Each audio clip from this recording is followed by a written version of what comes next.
What's up, everybody, and welcome to the Digital Denizens. This is where we live to discuss all things in the ever-expansive gaming realm.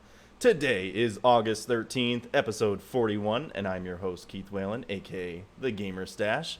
Alongside me, I am joined by Lesme. Wow. Lesme. Lesme.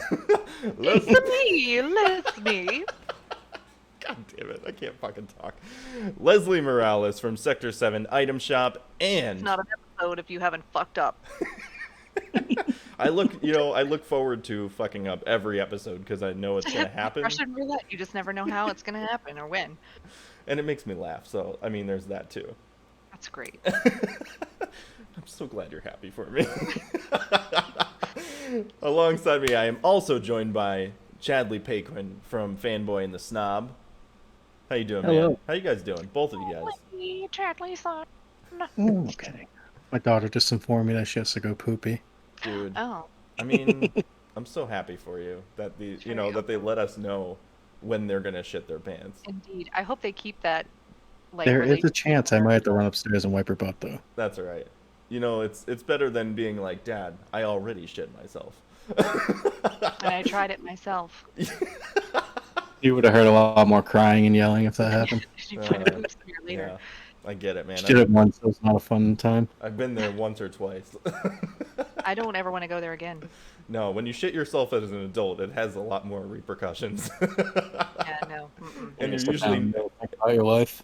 yeah, and you're usually not at home when it happens either. You're usually like at work. You don't call your wife? No. Yeah, or you're in your car or something, and you're like, "This just happened," or you're like stuck in traffic, and you're like, "I just have to sit here in this until I get home." You're like, Nope. Do you know why I pulled you over? Do you know why you shouldn't have pulled me over? Do you know why I pulled you over? I shit my pants. You can go, sir. You're gonna wish that you hadn't. You're free to go. Do you need an escort? Oh my god. We got somebody in the chat. Punkin Donuts. Hello there. Thank you for joining. Alright, so let's see. What do we got here? What do we got? Alright, so we got an intriguing episode ahead of us full of loops, pixels, and nonsense. But before we do, remember, if you guys want to write into the podcast to have us read your funny anecdotes, interesting or emotionally charged video game stories, offer up ridiculous life questions, and there goes Chadley. I'm sure he'll be back in just a moment. Offer up ridiculous life questions like, what is the insignificant item? Well, if you've played Earthbound, then you know that it's not uncommon for games to feature items like they exist solely for the purpose of trading for other things. When players find an item, they have no use for it. The next step is usually to find someone who needs it. There is usually some logic behind those fetch quests, and most games create elaborate explanations as to why certain characters require these otherwise useless items. But Earthbound is not a normal game, however, and there's no attempt to make the insignificant item seem desirable to anybody. In fact, the game explicitly states that it doesn't look like the item does much of anything. After you find the insignificant item in a random drawer, a man in a neighboring town will offer to exchange it for a magic truffle. We never find out what the item was or why the man wanted it in the first place. Makes you wonder, right? Is that the Trippy Hippie? No, Trippy Hippie is a mob, isn't he? I can't Trippy remember. Hippie's a mob. It's been a long... last time I played Earthbound was like probably many, many moons ago. Earthbound is fantastic. However, it is cool. It does suggest that you can use pretty much anything in your house. Beat people with. Really? Frying pan. Oh, Paula has a frying pan for a super weapon, cool. and Ness has a bat. Oh, that's right. He does have the bat. Because in Smash, he has that too. Yeah. Oh my God. That's so fucking cool. What's up, B? Thank you for joining. Where are my fries? I am day cool now. Yes. Yes. I will show you Dayway. Dayway. Dayway. All right. But if you guys want to share with us what you're currently playing, we'd be thrilled to share your thoughts with the rest of the listeners. We also make mentions and shout outs to those who would like us to. And we have we have our episodes of the content creation corner, which I have not resumed yet. I'm debating whether I will be able to, because I'm going to be going back to nursing school and all that stuff in January, and I just don't want to put too much. I'm already going to have enough strain on my brain to be able to do that. So we will assess that in the future.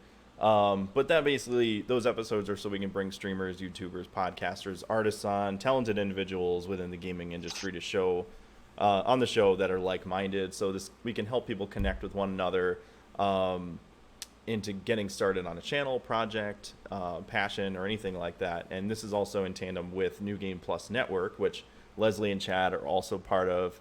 And we got some other members as well that come on the podcast from time to time. You can find us on Instagram at New Game Plus Network and on Discord. Is there another link that I'm forgetting? We have the website too, right? Yes, but I don't think it's functional yet. Okay, I think that's something we're still Because I'm a lazy whore. working on. And Chadley! we are going to be in the process of making the new logo and everything too, which Yeah. I'm excited about. Yay! Yeah, so that should be coming along soon here. But yeah, if you guys want to come hang out on Discord to chat with us, you can share, you can post all of your channel updates and things like that. If you join us, you can come and hang out, play video games with some of us. I know AJ kind of reaches out to Discord to, like yesterday, I know he did a stream of Mario Kart and Smash. And, Yep. you know, a couple people, I know B joined him and some other people. So, yeah, it's just a cool way to kind of link up with people. And we also kind of focus it towards mental well-being and, you know, things like that. So it's kind of a safe space for people to come, not be judged, and be able to just kind of hang out, vent, whatever, you know. Because life is already too difficult in every facet of life. Why not try to make it a little easier for everyone, right? Also, if you guys want to get merch from New Game Plus Network or any of our channels, you can go to Store Frontier at jyachannel.com. I have the Digital Denizens V-neck, beautiful shirt on right now. I'm modeling it as we speak.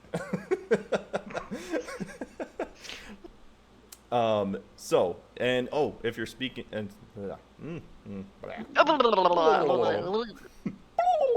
speaking of merch, if you guys are interested in some really awesome merch, we are also sponsored by Devoted Saint Retro. Matthew Philandro, he is also part of New Game Plus Network.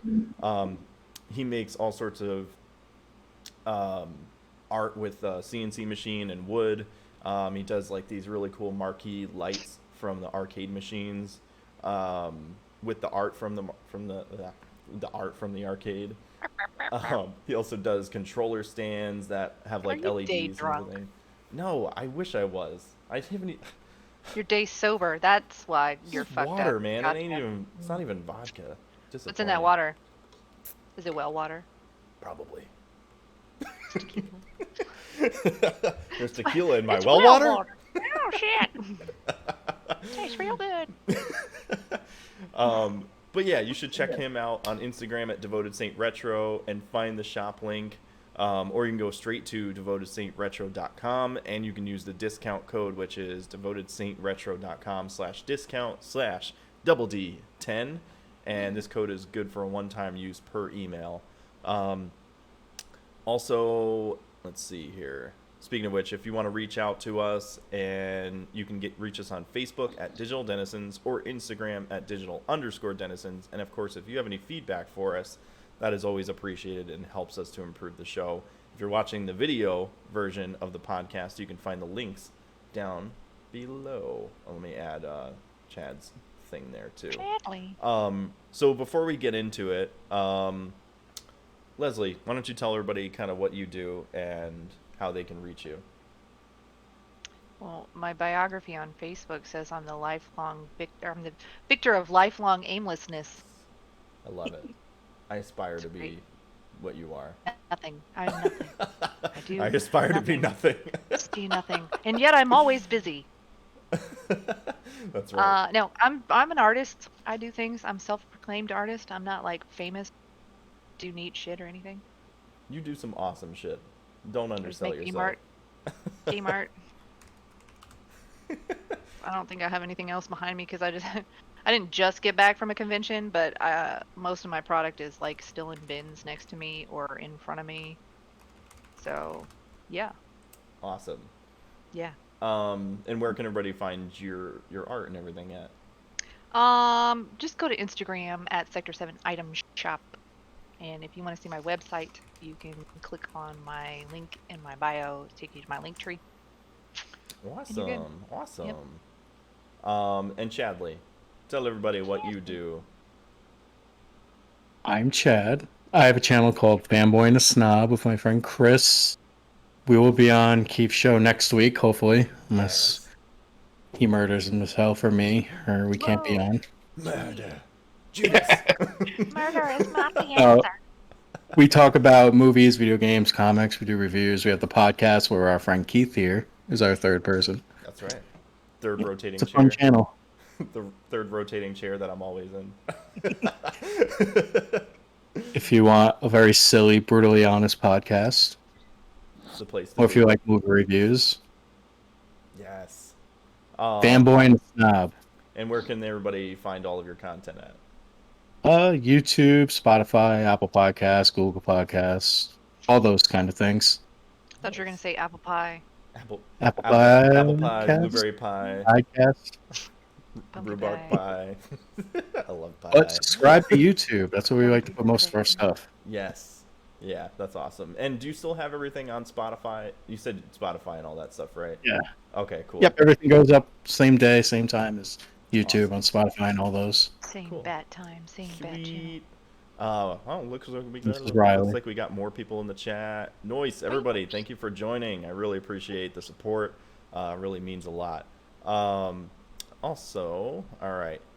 So, what do you say? Shall we dive right in? Leslie, I can't swim. video game. Oh, what? I Are we can't swimming swim. in video games? We might be. We might be. I've played a lot of have video been games lazy. in the last week. It's been a while. It has been a while. Video games. All right. Did ya? Would you buy? What are you playing? Leslie? I'm still playing. Well, I kind of am still playing Kingdom Hearts, still working that, but I haven't really played it as much. My child is over here whisper yelling at me, making sure to tell you that I'm playing Skyward Sword literally like nonstop. That's, I want to She say just that's wants pretty to much make it, sure but I that feel you like won't there's more. forget. You know what I'm saying? Yeah, Is that I a feel like llama? there's more, but that is a llama. I love it. It left. It's eating. Let's eat it. But yeah, Um, I feel like there's something else, but I don't remember what it is. So where are you at in Kingdom Hearts? Current, like, which one are you on right now? I'm still on the first one. Okay. I'm still at the end of the first one. Yeah. It's actually a pretty long game from what I remember years It's ago. a pain in the ass. Yeah. Do you like Kingdom Hearts compared to the Final Fantasy games you're always playing? The reason why I don't play Kingdom Hearts is because of Final Fantasy. I guess you could say. Yeah. I had started Kingdom Hearts. The only one I ever played was the first one, and again, I am stuck on the first one, and I haven't gotten past it, and I don't know if I necessarily see why. I know that the story becomes very convoluted the further down the rabbit hole you go. Mm-hmm. The first one, when I started the replay, was very reminiscent for me. Like hopping into Alice in Wonderland's land with Sora was, I was like, oh yeah, I remember this. This is so That's cool. Blah blah blah. Yeah. But beyond that, like there were some places that were just like forgettable for me. Mm-hmm. And I don't get that when I get replays for Final Fantasy. Any Final Fantasy. I've played pretty much every main line. Yeah. So it's, there's not really a lot of moments in the Final Fantasy franchise that I've forgotten, no matter how bad they are. Hey. Right. I think. What's up? What? I almost wore that exact same shirt today. What? That's Chad awesome. said he almost wears the same shirt. Oh man. I've been hilarious. Hey. I love it. That's awesome. Good to see you, Annie. How are you? Chicken McNugget. Chicken Breast smells like chicken. McNugget. Chicken. Chicken. I totally agree, though. That's my thing about Kingdom Hearts is there's not enough moments I think that draw me in.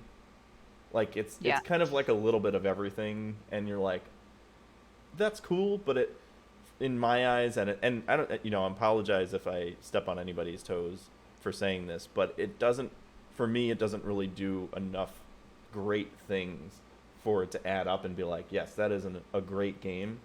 For me, I would say it's a good game. It's not bad by any means, but it kind of loses me with a lot of the convolutedness in the story. Yeah. You Yeah, know? and I think one, I think because they came out, I believe one in like whenever I grasped onto the Final Fantasy series, I believe there's my dogs. I believe they came around the same time in my life, and I think the reason why people are so attached to Kingdom Hearts is like it's about friendship and stuff, right? So Yeah. playing it when you're 13, 14, 15 years old, that makes sense because friends are like a pillar in your life then, right? Yeah. And then like going back and playing it as someone who's in their late 30s, you're just like, fuck that, whatever. You're like, friendship's not like that. They're Fucking friend, lying. come on. You tell Leslie's Come heart is just on. darkened over the years. I am such an asshole. I have no feelings anymore. I'm telling you. Straight up hardened granite. I'm like, this is such bullshit. Come on. Sora, you can survive on your own. Yeah. Don't feed me this bullshit through a straw. Yeah. Like friendship. Yeah. I eat I would say bull. Final Fantasy VII's about friendship too, though.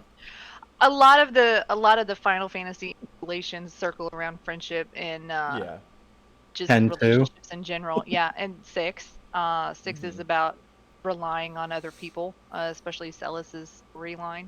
Yeah, that's very true. Not that she's my favorite character or anything. Ooh, fry. Ooh, waffle fries. Ah, so jelly right now. So what do you think so far about so you said you're playing Skyward Sword, is it the remaster, right, on Switch? There's a remaster, yeah.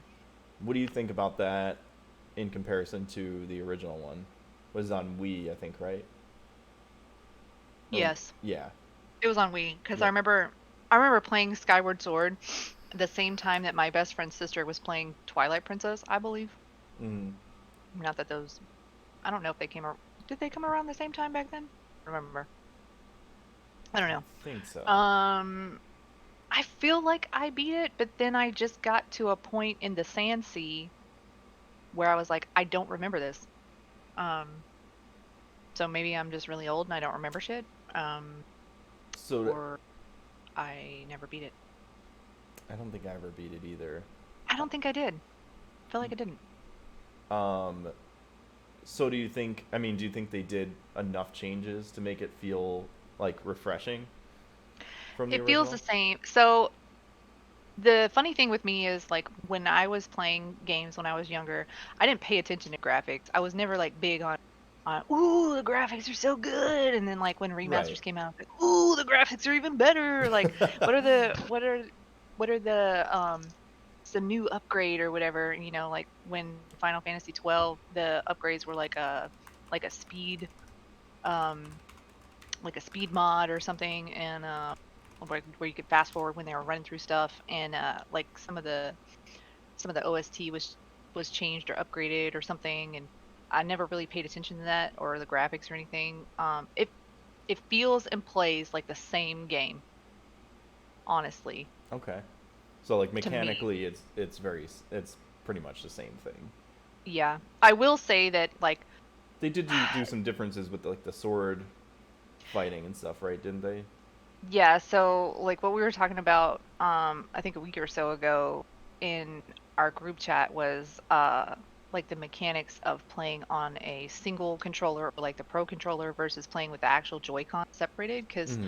that game was made for the Wii with The the motion wands. controls. Yeah, Yeah, the right. motion controls. That was the thing, right? That Mm-hmm. came out and that was like, oh yeah, that was really cool. So when you're playing with the Pro controller, it takes getting used to, and I feel like every time, if you've spent an extended amount of time, like 24 to 48 hours away from the game or more, you have to like reorient yourself a bit to some of those Okay. controls. So you prefer playing with the Joy-Cons separated versus the I Pro? haven't played with the Joy-Cons at all, believe it Really? or not. Okay. Yeah.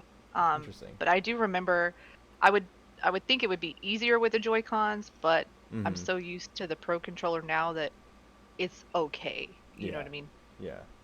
It's not gonna Interesting. hurt me. But you end up using a lot of stamina because you have to use the right thumbstick Yeah. to like move your sword a certain way. Oh, that's Um, right. I remember Matt was saying something about that, and he said it was a little yeah, bit weird to get used to because you're used to yeah. having like the right joystick as like a camera to move. Yeah, well, like the right trigger is usually the camera in most games, so that's to pull your sword out in Oh, Skyward Sword. interesting. So, and the left trigger is to adjust the camera to move it behind you. So, like, I kept pulling out the sword, And you and I can't still do it. remap the controls or anything, right? No, not that I know of. Hmm. Um, but like if you like, there's certain movements that you do with the thumbstick, and if you do them too fast, it's a stamina move. So like if you do like left, right, left or something too fast, it'll make you do the spin slash, Mm-hmm. um, or like the left, right slash, and it'll use your stamina. So like if you're doing a boss battle and you don't time your thumbstick correctly, it'll make you use your stamina. So it'll be like a stamina, stamina, stamina. You're out of stamina and you're fucked Oh, because you can't run away from them, and you're like, ugh. and you can't probably and does your sword probably relies on the stamina as well, right? Not basic movements, but Oh, like okay. those combos, yeah. Oh, gotcha. Yeah. Yeah. That seems weird. Like I think it's weird. I've noticed like in more games today, like I've noticed more games are allowing you to like sort of remap the controls in games, and it's weird that like Nintendo still hasn't really quite got on that bandwagon of being like having more accessibility options. Because like I've noticed it in a lot of games like PlayStation 4 and even like Xbox. Um, like The Last of Us Part 2 had like a ton of accessibility options because you never know. Like people have sort of disabilities or are left-handed or have Hmm. like all sorts of different things, and they want to reorient the controller to work better in their favor and to have a better time enjoying the game overall, essentially. Yeah. Um, and then like I've noticed it, I think even in like Marvel Spider-Man for PS4, and then now like having my girlfriend picked up a PS5 just recently, and noticing like a lot of accessibility options in some games, even that came out like in the last 2 years that they updated to the PS5, have now added a ton of accessibility options to be able to remap controls and things like that. And I'm like, that's really cool. I think that that really speaks volumes into how much they're trying to make these games more accessible to people who can't play them in the normal fashion.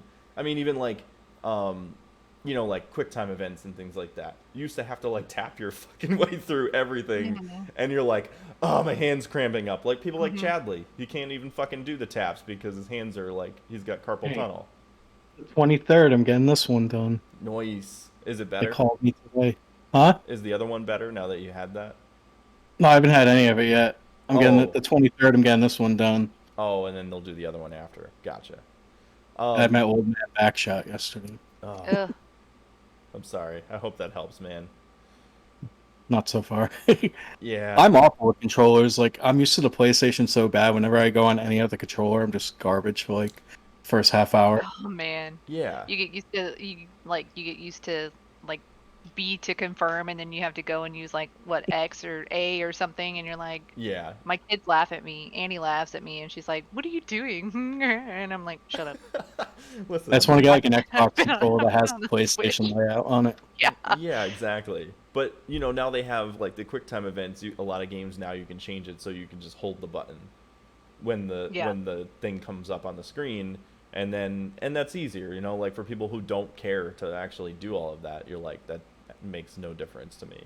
Yeah. Or they just can't do the taps because sometimes it is like a little tiring for your hands. Yeah. I Um, think Nintendo's to the point where they're like, if it ain't broke, don't fix it. If we don't get like right. this amount of complaints about the controls, we're not going to worry about it. Plus, I Yeah. think they're more focused on like certain elements, and that would just like, I think it would be way too much work for them. Even to That's just true. put it as an option in there, like, I don't know.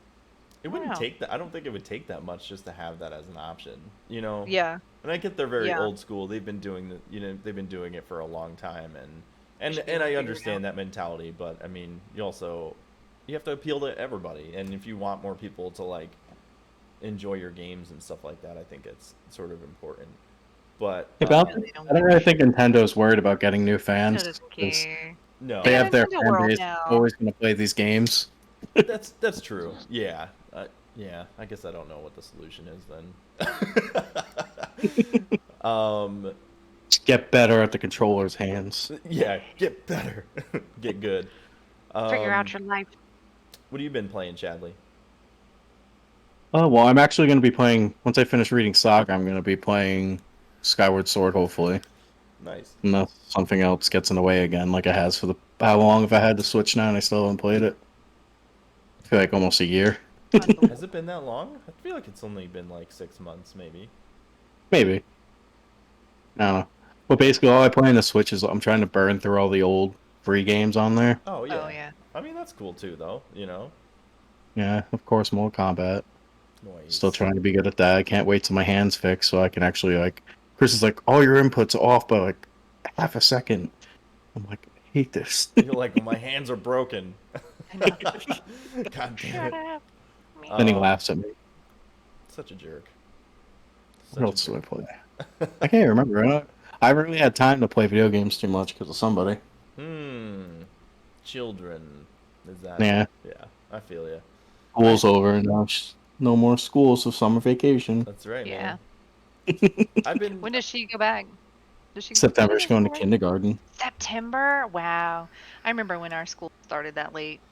I know, right? Actually, it might be August, something. I don't know. Yeah. Do you remember when school started like September 1st or whatever, and it Yeah, didn't start in August? and we got And you got out out what? like June 1st? Yeah, in the beginning of June. Yeah. The girls start. Annie starts on the 18th, and Bailey starts on the 23rd. I think. Yeah, my son starts on the 23rd of August too. Yeah. Which is. I'm There are not some schools here that started this week, I think. Weird. Yeah. Yeah, I'm still not used to this, like, because I remember being in school and we usually started after Labor Day, right? Yeah. Yeah. Yeah. They go to school, then the next week they have like a day off or something. Yeah. Yeah. Stupid. I know. That's because our breaks, or at least I know the breaks were the schools that I went, like for Christmas break. Mhm. It wasn't like you had all of the like Christmas and then you didn't come back until after New Year's. It was like you were off Christmas and then you went back for a little bit and then you were New Year's. Like New Yeah. Year's Eve and New Year's Day. Right. It wasn't like a whole 3 weeks or something. It's completely different now. Yeah, I think that's the thing is they start early and then they have more breaks or something. Mhm. Yeah, I don't know. I heard they might be trying to get, what is it, like April vacation they have? They One ha- of the week vacations they're trying to get rid of. like What? spring break? I think so, to add like more school time. Spring break has always been a problem, though. People are stupid. I mean, not obviously, but you know, Because they don't believe college they don't believe students. in my birthday. That's why. They're so dumb. They're Exactly. trying That's to boycott bullshit. my birthday, and that is bullshit. That is bullshit. Sometimes we get my birthday off. That's cool. That's cool. It's Columbus Day. It's not. It's not great. Sometimes it falls on Columbus. I think. Falls on what? I think sometimes it falls on Columbus Day. Oh, Maybe. that's lame. You don't want to share a birthday Yeah. with that guy. No, I don't. Fucker. Oh man. So I've been playing quite a bit in the last couple weeks. Again, like my girlfriend picked up the PS5, so I've been playing around with that a lot. Just to like, get a feel for like the UI on it and see, like what games work on it, what games get upgrades and things. So Oh yeah. it's pretty, like, it's nice, but I've noticed some like weird inconsistencies with it where I feel like Xbox kind of did a better job of doing, what do they call, like the upgrade system that they came up with. Like I don't remember. quick fast delivery or something like that. Smart delivery is what it is for Microsoft. So like if you already own the game on Xbox One and then you bought the next gen console and there's an upgrade available for it, the smart delivery just automatically upgrades you. Oh yeah, I got you. Whereas PS5, I've noticed some games will allow you to upgrade for free, and then And there's some you have to buy again. yes, and then there's It's some that fucked you up, either right? have to buy entirely or you have to pay some amount towards it. And I feel like that's not cool.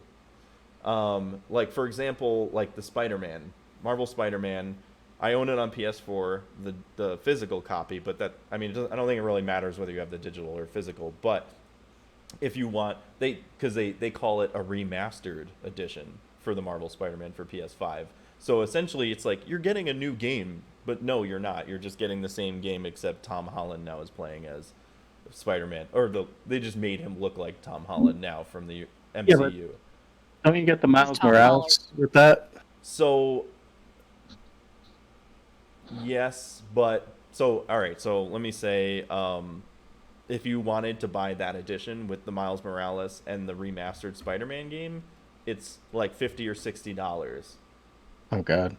And so I bought the Miles Morales PS5, PS4 edition, which was like 30 something bucks, 35 I want to say. But if I wanted the remastered version of Spider-Man, even though I already own it, I still have to pay $20 to get it. So I think that's like that whole thing. Shady It's lady. yeah, it's just really shady. And then also, Final Fantasy VII Remake. I haven't played it on the PS5 yet, but I do have it installed because I do want to kind of check out some of the stuff on there and see how it looks. Check out the intergrade content. But that's all very confusing too, because if you look in the store, they're like, oh, here's the deluxe edition of the PS5. Here's the intergrade bundle. Here's this and that. And it's like, okay, what do I have to do to play this game in the PS5 version? And I think, and it's with other games too on the PlayStation Store for PS5. Like, it doesn't say this is the PS5 version. It either says PS4 version or it doesn't say anything indicating that it's a PS5 version. But you can't assume anything, and I don't want to like just buy something and then because Sony's like policy with refund stuff is like non-existent. So that's kind of a weird thing too. So I bought Final Fantasy VII Remake for PS4, and then I think I got the PS5 version through PlayStation Plus when it was free. Oh, so maybe that's the problem. Right. So I have the PS5 version on there, So but You also if you get the have free PS4 version, you version. still have to pay for the. intergrade Right. stuff. So you would have to go back to You don't your get it for free. PS4 version. You would have to go back to your PS4 version if you have the PS4 version. Yeah, because if you got on the PS5, that's for them to be like, hey, play this game, Right. and then when the new one comes out, you have to pay for it. So I wonder if you have to like uninstall it from your PS5 under the PS5 version. And So I think it saves all your save files, but you're just not allowed to play yeah, the new game. So the intergrade version, I have like if I want the intergrade content, I have to pay you for have to that. do it through the PS4 version to get it for free. Because if you got it off of Play Store when it was free, then you have Mhm. to pay for the DLC. It's so weird. See, that's It's stupid. It is 'Cause stupid, and I essentially- think the problem is they don't explain any of that either. It's so like convoluted. It was so vague. It was like because I remember we had this conversation on a podcast, I believe. Mhm. I think it was the E3 podcast where I was like, Yeah, yeah, it's a free DLC, but if you don't have a PS5, it's a $500 DLC. yeah, essentially, yeah. Yeah. And I don't think all of that is on Sony. I'm not trying to say that. I think Yeah. a lot of it's Well, on Square Enix for making that super convoluted and not explaining any of that either. I don't. They're doing a lot of that lately. Yeah. I don't put any of that on Surrounding Sony. Square that Enix remake. is screwing up. Yeah, and I think, and that's probably, I think, where some of the upgrade stuff comes from. I don't know that that's necessarily Sony's doing. It's probably the developers that are like, no, we want to be able to charge for this upgrade. Hmm. Although I guess when it comes to like the Marvel Spider-Man game, that is a Sony first-party title, so that could be Sony is doing in that sense. But I think if it's the same game, just a PS5 version, mhm. you should have a free upgrade to the PS5 version if you already own it on PS. Yeah, which Period. there was a bunch of games that I did get free upgrades to, which I was like, that's super cool. Like Star Wars Fallen Order, I had that for PS4. I got a free upgrade. I just went into the store and downloaded it. I think Control, I had a free version from PS4 on PlayStation Plus. that gave me a free version on the PS5. I got Soulstorm, Oddworld Soulstorm for free. When I booted up the console, it was like, you can pick from any of these 6 games and that you can get for free. And I was like, awesome, cool. You're I like, like. that sucks, that sucks, that sucks. You're okay. Yeah, there wasn't many games that like I think Yeah. there was only a couple of games that I was like, that's cool, like Control, but I was like, I already own that, so I'm not gonna pick that one. So I picked Oh yeah. Oddworld Soulstorm, and I think the other one was like maybe Virtua Fighter 5, but I think that was free because Gotcha. of PlayStation Plus for last month anyway. God, I haven't Um, checked those out forever. It's also free because nobody's playing it. that too. That's rude. Yeah. So so far, like I've noticed, like those games with the upgrades, they work really well on the consoles, and they did like some cool upgrades to them. I think that make it feel like it loads a lot faster, which I think is awesome. Wow, is Chris being rude to you in the chat? Oh, is he in the chat right now? Christo127. Yeah. Chat is really fat. So rude. But yeah, so I think, they've done some cool stuff to make them like work a little bit better. Like they've allowed 4K resolution. You can play a lot of them now at like 60 frames per second versus 30 frames per second on the PS4, which I think is awesome. The games download extremely fast on the PlayStation 5. So that leads me to believe that they definitely put a better network card in the PS5 than the PS4 had. Because you ever like try to download a PS4 game from the store and it's like estimated time 8 hours for like a 20 gig game, and you're like, seriously? Like, why? And then all of a sudden it Not turns playing into this 2 game, seconds, and you're like, what the fuck? Yeah, it's just the network card in the What the PS4 hell? was terrible.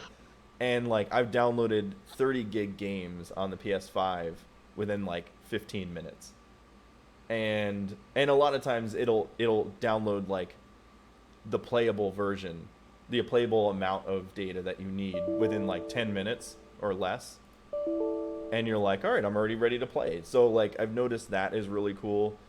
So I've been playing Miles Morales Spider-Man, which is excellent. I loved the original Spider-Man game. I think this one's like a standalone. It's a bit short. It's a lot shorter, I think, than the main Marvel Spider-Man game. But it does enough to make it sort of different than that one because it's in New York, but I think they added a couple more boroughs maybe. It's kind of like takes place in like around Christmas, so there's snowy, kind of changes the environment a little bit. And then you also have Miles Morales. The fighting is very similar, but they also add new abilities to Miles to make him feel yet different than Peter Parker's character as Spider-Man, which I think is cool. Like he has this cool like Venom, they call it the Venom Punch, and it's like this orange electricity that he can conduct and do like some really cool attacks. Powered by Orange Fanta. Orange. Who knew it was so electric? We just like go into his room in one of the scenes, and it's just full of Orange Fanta can bottles. You're like, dude, you went too far. We've gone too far. Starting to see a pattern here. I don't know, but I feel like a lot of these studios, like you said, the Spider-Man one you have to pay for. Yeah. I feel like a lot of them are kind of being cheap, and like we're putting all this extra work into it, so we might as well try to get some money out of it. Mm-hmm.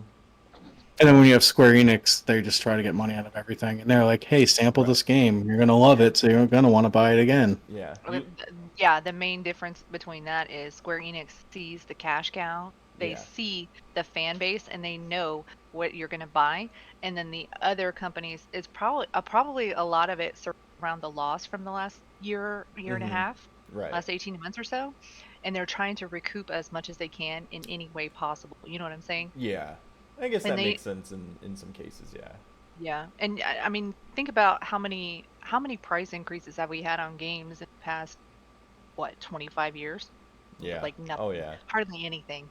Then they're competing with this indie game market where the indie games are being sold for $2.99, $9.99, $19.99, and a lot of them are selling like crazy because, it's our generation that's buying these Metroidvania type 2D throwback reminiscent type of games, and now Yeah. these modern games have to compete with these games that are being bought by a major consumer, because the modern gamer is mostly, I won't say all modern gamers are this generation, but the modern gamer is mostly the 20 to 25-year-old who is Yeah. not yet a major consumer. And that's the thing. I don't think a lot of these indie companies, these games are being sold for like $5, $3. I think a lot of, when they're like exclusive on PlayStation, Xbox, I think the Xbox just buy it and they give them a certain amount of money. So like, Hmm. say this is how Rocket League happened. Sony got Rocket League. They're like, we're gonna put this on for free. We're gonna buy it, do all this. Rocket League blows up, and they're like, shit, look at all that money we could have made. And that's why all these indie games are so cheap. And I don't think these indie companies are making a lot of money off these games that Yeah. everybody's playing and everything. Yeah, we'll give you $35,000 and let you list it on our site, and we'll give you a 25-cent royalty for every Right. game that's downloaded. Yeah, Yeah. I could see that, Yeah, I think that's crazy, especially especially because if you're a young dumb developer. yeah, I totally agree. And I think in that case, like Microsoft is probably doing a better job because they have like their ID at Xbox sort of thing where they're bringing in a lot of the indie studios and everything and making them part of Microsoft, which I think is really cool and starting to support them more. Whereas I don't know that Sony is doing that as much, and I don't want to say they're not because I haven't done my research on that, and be wrong because that's not fair either. Chocobaby. AJ said it was a duck. It's a chocoburb. It's a chocoburb. It's a chocoburb. She called it a chocobaby earlier, and I said, now put this into context. If you were to say Wayne Brady gonna choke a baby, it would have a terrible context. I still prefer chocobaby because he's a baby because he has a diaper. It's his show. He's adorable. Maybe I true. shouldn't Maybe I should be holding him by the neck. Chocoburb baby. Chocobaby burb. Chocoburb. Ghost is just looking at me like I'm nuts. Yes, I'm nuts. We all are. We all are. Yeah, exactly. That's why we're here. So yeah, so I'm enjoying the Miles Morales game. I think that is really cool. Graphically, very impressive. Like seeing a lot of the ray tracing being used on the PS5 is cool. I'm also playing the new Ratchet and Clank Rift Apart, which I think is for like a cartoonish game. Like graphically, that game is impressive. Really. Which one was it? The new Ratchet and Clank Rift Apart. Yeah, I kind of want to play it. It's really freaking good. Like, we talked about like how I played and on Fanboy, or was it? It might have been JYA when we did the debate with the Ratchet and Clank with the movie and all that stuff in tandem with that. And I did like that Ratchet and Clank game on PS4, but this one definitely like is really freaking awesome.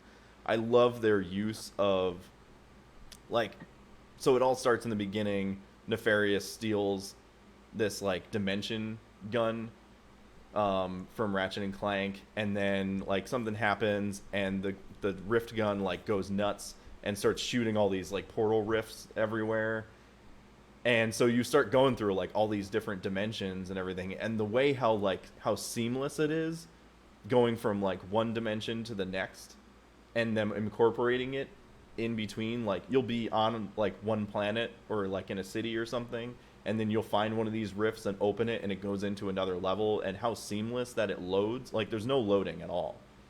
How seamless it goes from one environment to the next that's totally different is really impressive. But they even use like ray tracing in that, and that looks freaking awesome. Like you'll see reflections of Ratchet like walking on different like reflective surfaces, and it looks freaking awesome. But not just that, not just graphically. I think like story-wise it's really cool. The gameplay is super fun and like really easy to get into. And there's a lot of really cool like weapons that you get that make it really fun. And then Do you get to play as Ratchet? What's that? Do you get to play as Ratchet in the game? Yes. So far there's two different characters that you play as. You play as Ratchet, and the other one is also a Lombax like Ratchet, and her name is Rivet. And she's from another dimension, which like in the other games Ratchet is like he's like, there's nobody like me. Like there's no other Lombaxes. I want to try and find my family. And then so this whole thing happens and it opens up the rift to another portal. and he stumbles upon another Lombax in another city, and there's also another Nefarious that's actually smarter than the original Nefarious and is actually successful in like taking over worlds and stuff. And I remember when I first saw this game, I bagged on it so much. I'm like, oh, they're just changing him into a girl, and that's going to be the thing. yeah, Then you see the trailer for it, and you're like, this kind of looks cool. yeah, it's actually really cool. So like both of them, you switch between playing as Ratchet and Rivet, and Rivet is very similar, but it, obviously she's a girl. She looks a little different, like her coloring, and she has like a hammer instead of a wrench. And so like the gameplay is very similar between the two of them. Like there's not a huge difference in their like abilities or anything. Like they share abilities. Once you unlock them for Ratchet, you can use the same abilities for Rivet. And they also added a really cool thing, which I don't think they had in the other games, but you can find armor, like head, chest, and legs, and then you can mix and match them, and you can also change the colors of them. And they also have different like abilities, like buffs attached to them that like make you take less damage or make you do more damage, different things like that. And so like I think that's really cool, being able to like customize your armor a little bit and make your character look sort of different in a unique way. So yeah, I'm having a lot of fun with it. I think it's like cool, probably for kids and for like adults, which I think is awesome. Pick it up around her. Plus, I want to say that I think this game does, I think, the best job that I've seen any of the PS5 games that I've played so far, between like Miles Morales, Ratchet and Clank, and I think Control. Those three games seem to use like the adaptive triggers on the DualSense controller. I think the best out of any of the games that I've played. Ratchet and Clank by far succeeds in all of them because of like the haptics in the controller. Like when things happen and you're running, you can feel the haptics in the controller. When you're jumping, you can feel it and hear it. Like when you switch weapons, there's like a cool sound that comes out of the speaker of the controller that makes like a cool sound for each different weapon. So there's one weapon that I bought, or that I got like through a code. When I opened the physical copy, there was like a code in there for this like pixelator gun. And so it like you shoot it at enemies and it turns them into pixels. And then when you punch them or whatever, it turns them into pickles, like Pickle Rick. Bailey will love that. So it turns them into pixels, and then you can hit them, and then they break apart into pixels. But like when you go to choose the weapon on your weapon wheel, it makes this cool like digital kind of sound that comes out of the speaker of the DualSense controller. But I love the adaptive triggers. Like when you go to fire certain weapons, you can feel the hard trigger pull when you're like I love that picture. when you're shooting. So it's so cute. It looks beautiful. It needs to be on your head. Just trying to burn it into your memory, Chad. Let me put this straight into your brain. Remember it forever. Sweet child. Yeah. So yeah, it's a lot of fun kind of playing around with some of these games. And I do want to see, I think, more done with like the DualSense controller in terms of the haptics and the adaptive triggers. But so far, the Ratchet and Clank game does the best job with like utilizing a lot of those new features with the controller. I also did play the Astrobot. It's like the Playroom, which is like it comes on the console installed, which that does a really good job too with like making everything feel like when you're running, you can feel the haptics. You can feel like in the triggers, they're kind of hard to pull sometimes. With the microphone, there's like certain propellers on like platforms that you're standing on. You can blow into the microphone and it makes the propeller go. And then like, so it's like a lot of really cool interactive things with the controller that can be done. But hopefully that a lot of these developers actually put it to use. Whereas like a lot of PlayStation titles, like first party ones do a decent job in the beginning, but then it kind of sort of fades into the background. Like the touchpad, for example, on the PS4, like a lot of first party Sony games. What's that? Remember the PS3 controller where you had to like move it? Oh, yeah. And like I hated a couple games use some of those things, and then like there's some of that in the Skyward Sword remaster. Oh, that's you cool. can turn the motion on like to move or aim your camera or whatever. I turned it off because I can't do it. Yeah. So yeah, I think maybe there's more to be done here with the DualSense controller than like in previous ones. So I think maybe people will use them more, but I guess only time will tell when we see more games come out on it. And I think that's the only thing with the PS5 is there's not a ton of games on the console available to play that really reach out to a lot of people right now. But I know there will be, and obviously, a lot of developers have delayed their games because of the pandemic and being pushed back, so that has a lot to do with it. Um, but yeah, it's awesome. The other game that I've been playing and I've been having a blast with is the Ascent on. I think I'm playing it on Xbox Game Pass for PC. It's surprise, surprise, sort of like a cyberpunk genre game, but it's but it's like a top-down. Not predictable at all. No, not at all. You guys need to quit Never. talking about cyberpunk. I can't take it anymore. God, I know. We It's we just can't you guys talk just about won't it. shut up about it. No. But no, it's really cool. It's a top-down twin stick shooter, and it has it just bleeds. Like the essence of it is so like cyberpunk down to its core. I think in every facet of it, like every different like borough of each like city that you're in kind of feels very different. It captures a lot of like more, I would say more so like Blade Runner, in like you can see the city like in the background, like the different buildings and the cars and stuff that are like kind of flying around. A little bit of like Fifth Element, and there's just like garbage everywhere all over the city, but there are nice parts of the city that you go to that are like really high up, and it incorporates, I think, a lot of that really cool stuff there's a lot of cool stuff that I see in there that I liked in Cyberpunk 2077, but there's also more stuff that I found in this that I'm like, oh, that is way more Cyberpunk than Cyberpunk actually was. So that, yeah, it's a lot of really cool stuff like that. It has a lot of awesome RPG sort of elements where you actually like level up your character with skill points. You can upgrade weapons to make them more powerful. You can even get like different types of armor. You can change. You can customize your character in terms of like looks, like your hairstyle. You can customize like the color of your armor.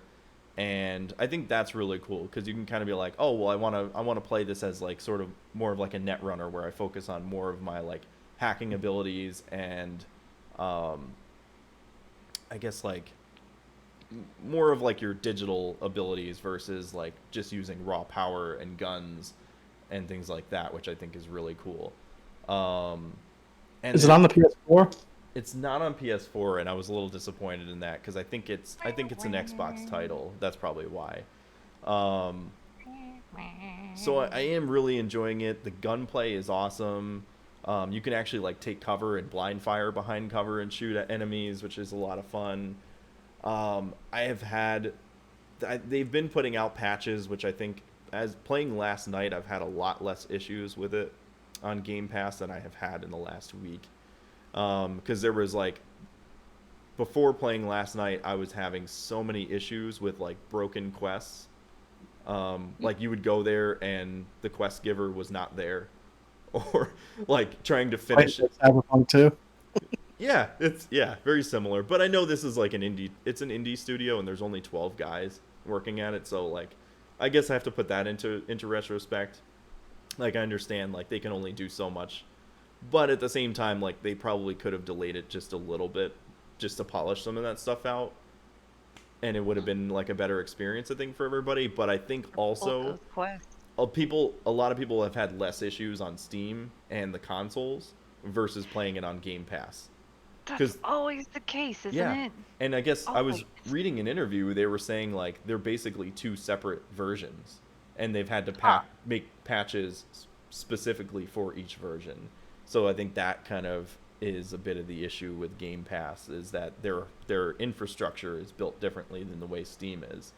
So I was like, well, that kind of sucks, like there were so many times I had to exit out of the game because like I would go somewhere and like the person I was supposed to go and kill or like give whatever I picked up, like say I picked up a package and I had to deliver it to somebody, the thing or person wasn't there.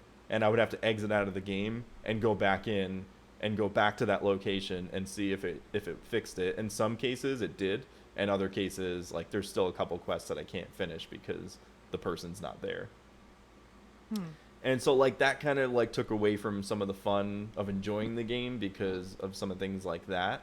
Or like, so you have like, they call it like a cyber deck, and you can upgrade it as you go through the game, and it allows you, there's different levels that allow you to like hack certain doors or chests or like ATMs or snack machines to get like health and things. And there's like, they call it ice. The ice level is like, you know, can you infiltrate this level of ice within the infrastructure when you're hacking? So there's like ice level 1, 2, and 3. And so like I got an upgrade to hack level, like ice level 2 chests, but then there was a glitch where I couldn't hack level 1 ones. When in theory, if I'm at level 2, I should be able to do all the ones below that, and it wasn't letting me hack into those chests. So I was like, Maybe okay. it's reversed order. No, so then after, you know, playing last night, I was able to go back to a lot of those ones I wasn't able to open, and I was able to get to them I now. bet that's frustrating as shit to like be there, and that's like like when your friends are like, okay, we'll meet you here at a certain time, and then they're like not there, and then they tell you, oh, sorry, I can't make it, and you can we meet you on Monday? And you're like, fuck, yeah, You're like, you kidding me? I mean, I'm already here, but whatever. Right, that was kind of my mentality exactly. It was like, I'm Or already like here. your pre-order, you go to pick up your pre-order from GameStop, and it's supposed to come out on a Tuesday or Friday or whatever, and you're there, and they're like, oh, sorry, we haven't gotten the shipment yet, it'll be here Tuesday, and you're like, fuck, and you gotta go back again. Unbelievable. God. Yeah. So that was like that one. There's one quest that I still can't finish, and I'm like, I keep going back to it, and I'm like, well, I already traveled out here, and it's also like, mind you, this is also like a harder level area, too. So like the enemies that I'm like fighting are a lot harder than what I'm used to fighting. So I'm like, okay, I'm trying to go through here, get to this level, or get to this like finish out this quest, and then I go there, and then I traveled there for nothing. But I guess like you traveled there for the experience. Exactly. Patience. The game is teaching you patience. Yeah, exactly. Be patient. They do have like a decent like they have a couple different fast travel systems in play, which I think is nice too. Like they have a taxi service that can take you, so like I think there's 3 levels to the city that you can go to. There's like the underground, which is like all of like, I guess like the water system, like the disposal system and all that kind of stuff for the city. And there's like a lot of weird creatures and shit that are like mutated down there. And then you have like the mid-tier level. So it's kind of like Final Fantasy with like the plates in a sense. It's like, yeah, that or like 12. Yeah. 12 had They had a very similar thing. So like then so when you're traveling with the taxi, you can go anywhere on that one tier. And then there's elevators that take you to the different tiers.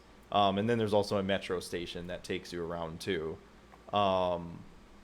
So yeah, it's like it makes it a little easier once you've like discovered these areas. You can fast travel around a lot easier than like just having to run from one side to the other. Because in the beginning, you're like traveling like 1,000 meters from one side to the other, and it takes forever because you're fighting guys the whole way along that entire adventure, and it you know, it gets a little like frustrating, but the gunplay I think is fun enough that it keeps you going through the whole thing.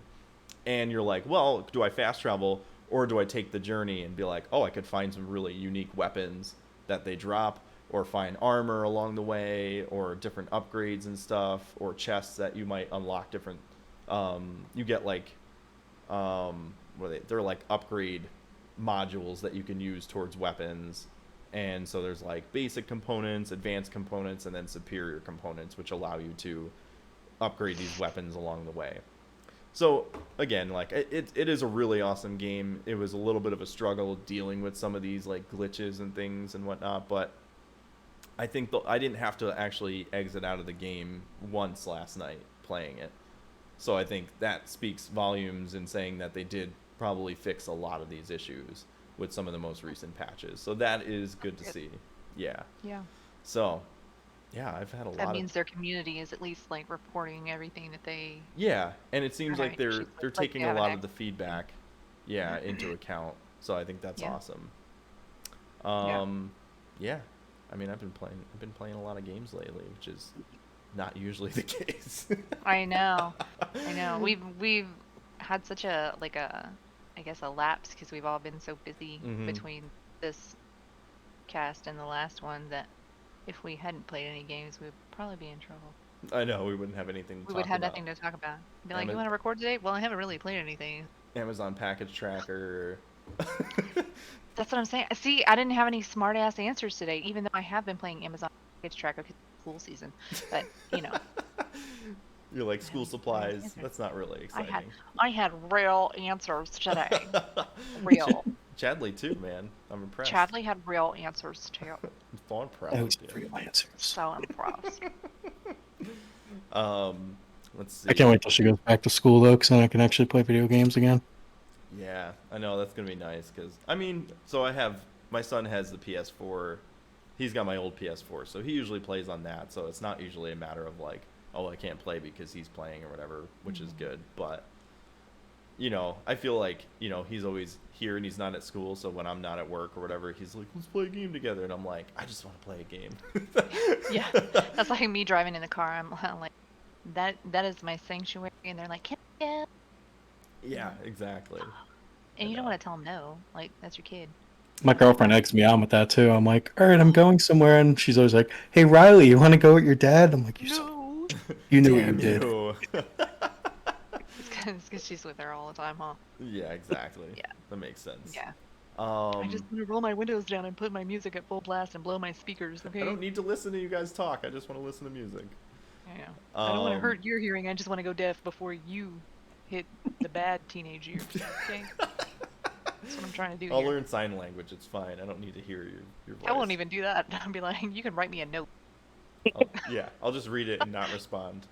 Leslie just walks around with a dry erase board for the rest of her life. Exactly, right? Yeah, we can do Even this. if I'm not, I'll just pretend. You know what I'm saying? Right, exactly. I think Leslie, you're available until 4, right? 3:30. Wait, what time is? Wait. Oh, your It's time 2:30 here. 3:30, right? Mhm. Oh, I keep forgetting the time change. So another hour. Yeah. Okay. Just got really confused for a sec. I know. I'm It's like, it's 3:30 now. I know. I was just looking at my clock. I was like, it's 3:30 now. You mean you have to go now? I'm the only one that's different, huh? It's so odd. Why are you gonna be so weird, Leslie? Living in the past, okay? Yeah. At least it's Wait. only an hour. Yeah. You think you're cool because you're a time traveler? Wow. In real life and in fantasy land. Living in the Hey, past. we're the time travelers. We're the ones in the future, Keith. Oh, you're right. Okay, will you let me know why it's so fucked up? Suck it, Leslie. Hmm? What? What'd you say? I said, will you let me know why it's so fucked up then? We still haven't figured that out. We're working What did you on it. do? We're working on answers. It's only an hour. We found ourselves in the past and we interacted with ourselves and caused a time-space continuum collapse. It's a loophole. This is why they say not to talk to yourself if you see yourself in a different time. We just didn't listen. All right, cool. So let's jump into the news section. The news. I did pick out some things here. Let's see.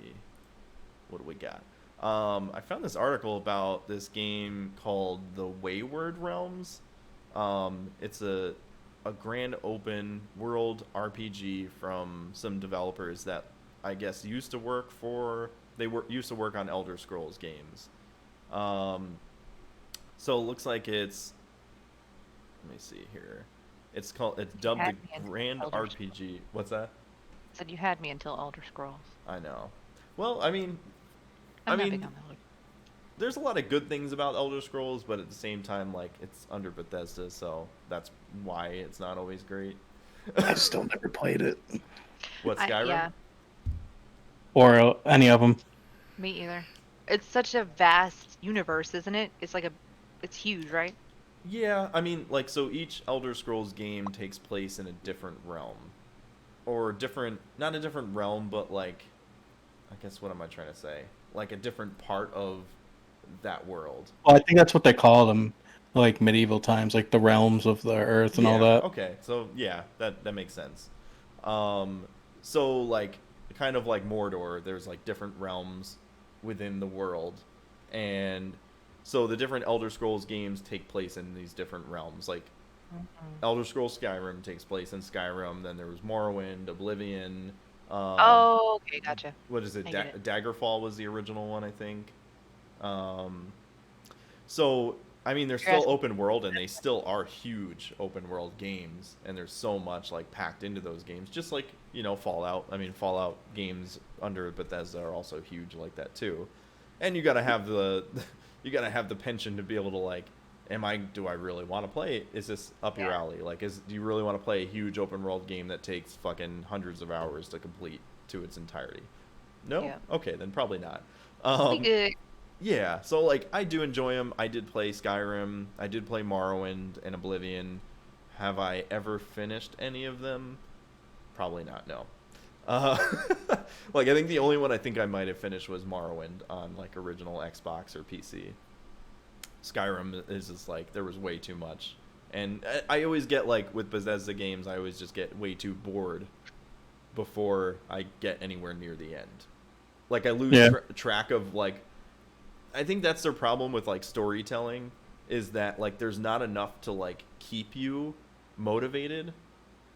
And like a good example of like Fallout 4, like you start playing the game and you're like your big motivation is you were put into like the underground vault because the end of the world is imminent. Your wife and child are also in one of these pods or whatever. You're like go into hibernation sleep, and then you wake up to like this like bandit who shoots your wife and then steals your son and then like runs off. So your motivation is like I need to find my son, but then you get sidetracked by like all of these fucking quests and you're like I need to go save my son, but wait, let me go do this first. And then you're like 20 quests later and you're like, wait, what was I doing again? Oh, that's right, my son. Grinding pickles for the shopkeeper down the street. Even Fallout New Vegas, they had you beat the primary like boss in that, you could say. Yeah. But then the game just kept going. It's like, do you want to take over all these other clans and everything and build your thing up? And I'm like, yeah, but I beat the game. I freed the thing, did whatever. Yeah. And it's like, I think New Vegas was a little bit better in that sense. It wasn't like you had to do like the main quest wasn't like you have to do this now because you're on a time constraint. Whereas like in Fallout 4, you're like, my son is somewhere out there and I need to find him before he gets murdered. And it's like 20 years later and you're like, what was I doing? Oh, that's right. I need to go find my son. He probably forgot. You're not going to kill him after 20 years. Are they going to kill him? They're still huh? going to kill him? I don't know, man. I don't know. It's just I think the storytelling needs to be a little more like cohesive to keep you motivated into finishing the game, where it's just very open-ended, that's why I'm not a big open world fan. Yeah, I think there's certain ones that I think do it really well, and others that you're like, I don't know. I think Red Dead, I just find myself playing poker and stuff. What's that? Red Dead, I just find myself like playing poker and stuff, and then just creating hijinks. I bet you're the motherfucker in Final Fantasy VIII that did triple triad for 50 hours. Oh, that's right. Yeah. See, I would say like Red Dead Redemption 2 was an excellent way to do an open world game, because you have a lot of these you have a lot of these like main story beats, but it's not gonna like penalize you or like take the motivation away from you from doing side quests, because they are sort of like really geniusly woven into the game itself that makes it feel all part of one thing. Well, that's the cool thing. The side quests can actually reflect to the to the actual story, right? And instead of just being like you do that and it's like, all right, well, that happened. Yeah, exactly. And they did a really good job of still like adding character building within the story to the side quests that were really, I think, did a really good job with all of that. Because like the biggest thing in Red Dead Redemption 2 was like morality. Like you start off as this fucking like bandit ass bastard who's like evil as fuck, but then you're like redeeming yourself along the way. But like you can choose that path though. Like you don't have to be like, oh, I should redeem myself and become a better person. Like it sort of kind of leaves it a little bit open-ended, so you can still be a bastard in the fucking game. But like the route I took was like, wow, I was a bastard and I got fucking tuberculosis and I'm gonna die. So maybe I should make the best of my life and maybe be better to people. before I go out like a bastard. And so like I did that. Like you encounter a lot of side quests and you help people along the way, which was cool. What's that? I heard Cyberpunk actually did a good job of like weaving in and out of the side missions and creating your like morality and stuff. I think Cyberpunk did do a pretty decent job with that. I do think that I wish that some of the side quests in Cyberpunk were better than they actually were, because some of them you feel like they're gonna lead into something really interesting, and then it doesn't. Like it just kind of falls flat, and you're like, oh, that's it. So, like the main story of it in Cyberpunk was excellent. I think they did a wonderful job with it, but the side quests I think could have been done better. But they did have some really interesting side quests that you're like, oh, that is really cool. But yeah, I don't know. So this is interesting. There's not really much that we know other than that it's like some devs from Elder Scrolls that are working on a open world RPG. So I don't know. We'll see what happens. I will say that I do hate Xbox, whatever fiber of my being. Why?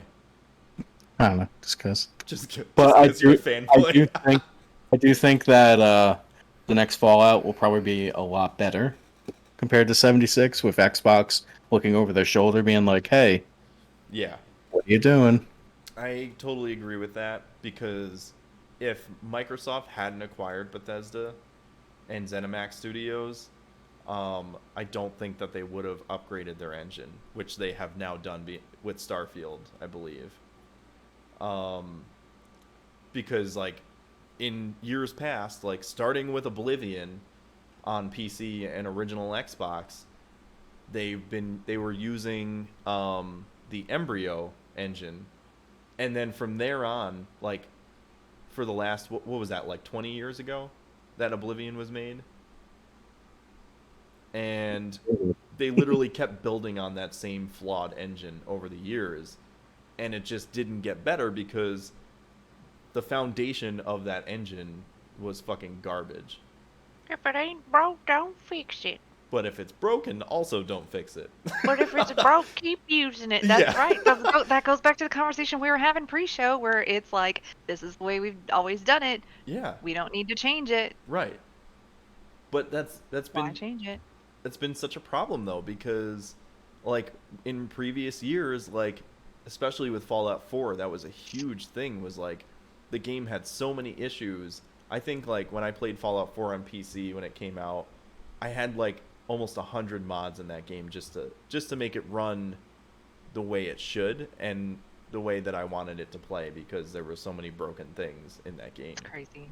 And they're like, "Oh, well, it's so nice that we have our modding community, but you shouldn't rely on your modding community to fix your game. It's one thing to change things, like to be like, "Oh, I want this in the game because that's really cool. I think this would be really awesome." But when it's like the game itself is broken, you need to fix that and take responsibility for that. That's not okay. So, yeah, I'm hoping that with Microsoft being over their shoulders, that's going to be sort of like, that's going to be better with them using a different engine. And I don't know if they're like making their own engine or if they're using like Unreal 5 or something. I was just gonna say, imagine if they used Unreal 5, how beautiful a freaking Fallout game would be. Yeah, I don't know. They honestly, they should, because then that would bring them back to where they need to be, yeah, especially competition wise. But you know, if it yeah. ain't broke, don't fix it. Right. I know. Mm. It's freaking crazy, That's man. how we've always done it. I feel like the biggest problem is these people are like, we need to make these worlds bigger now, and the bigger they are, the more buggy, the more like Yeah. shit they gotta put into it. They need to make like a more linear kind of open world game. Where they Yeah. only have one person working on that one division in that one, Right. And I think and you they can't find everything. and you can see like there's many games out there that have done that sort of like makes you feel like it's an open world without actually being an open world and not being too overwhelming. And one of those is God of War for PS4. Like that game did a fucking fantastic job of being like giving you the feeling of an open world without actually being one. Like having sort of that hub world sort of like mechanic where you're like, oh, I can travel from this area to this area to this area, and they're a little more linear, but it still gives you that feeling of having the freedom to go wherever you want and having these big open areas. But it's Do you remember the first time you experienced kind of an open world thing in a game? Because I'm thinking of like Final Fantasy VII. Remember how cool it was being able to walk around that and everything? Oh yeah, Being like, how Oh, cool this see, is. I think So of you're 13. shooting me off, Keith. there was a fly. Go away. I think of 13 when I think of that because there was such a controversy around 13 whenever you got to what is the other world? I I don't remember stopped playing 13. what It got very boring. the wild world. Yeah, I didn't like that one as much, but There was such a controversy over it because they were like, it's not open or it's too open or bleh. It wasn't even that, just the combat got boring, and they're like, but it gets better the further you go on. I'm like, yeah, but I don't have, I guess it's just because I have such a love for the franchise that I don't have that much of an issue with 13. 13.3 or Lightning Returns, whatever you want to call it. That one was kind of weird, but yeah, I you don't, either hear, yeah, sorry, I you don't either hear people that love 13 and hate the other one, yeah. or what was it, 16 now? That was Uh, versus. 15 was versus 13. No, 15's online, isn't it? 14 No, is online. 14's online. 15 15 was originally was the one with the boy band. versus 13. Yeah. Are they an actual boy band? Or are they just a bunch of bros on a road trip? I think they were just a bunch of bros that were down to D each other the whole time. Which I mean, How is they get fine. very Like if deep. that's what they were going for, they definitely achieved that, and I have nothing against homosexuality, but that's just what it felt like the whole time. You want to talk about a Final Fantasy that was about friendship? There you go. The true version, yeah, the true meaning of friendship. That's just their campfire moment where they all heal up each other. With a completely clueless lead Wait, I'm gay? in a very accelerated romance. Is that what it was, actually? Well, it was so. Spoilers. Spoilers, maybe. So the relationship between Noctis and Luna, it was implied when they were children, vaguely. But you kind of knew it was coming because just I guess their stature within the world. But when you become an adult and you start becoming playable as adult Noctis, or like early 20s Noctis, whatever, and he's communicating with Luna, you have options to say. So like if you choose the options that are more friendly and less romantic, they still get married, obviously, Right. because they're betrothed, but it's not that it's forced, it's just very like vague. Like the feelings are not there. Like it's a diplomatic relationship. Oh, okay. And to me, like the romance or the love feels forced, and then just all of a sudden, because spoiler, she dies, right? That's okay. Yeah. I wasn't gonna play it. No, you weren't gonna play it. It's very traumatic, actually. It's very sad. Wow. Just having that character have that happen, but Yeah. it still AJ is doesn't very feel like. disappointed that you spoiled it for him too. I'm so sorry. I did say You were never going to play it. He wasn't either. so. You know, after that happens, Noctis is like heartbroken, but you don't get the feeling that he should be because the relationship that's implied is more diplomatic and less romantic. Yeah, that's odd. I mean, it's So it just didn't very really fit the weird. role. No, for me it didn't. And there's Renoa and Squall are like that for me as well. Like I feel like Renoa forced herself on Squall. Oh But yeah, that's true. that's a I do whole other remember rant. that. Yeah. Yeah. AJ says, "Show me it's an open world game without showing me it's an open world." Yeah. Oh man. Let's see what else we got here. So I'm a little disappointed. Just a couple, I think it was like 3 weeks ago. Lone Echo 2, which is it's an Oculus VR title, in space.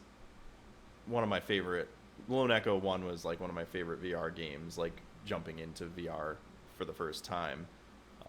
They just announced like the release date was August 24th or something like that, and then now they're like, oh, delayed to late 2021 and no release date. And I'm like, how did you think that you were gonna No release? release date? Yeah, to no release date. How did you like? And I understand, like, they're like, we want to do more polish and stuff like that. But how did you not realize that you weren't going to be able to release the Yeah. game in 2 weeks?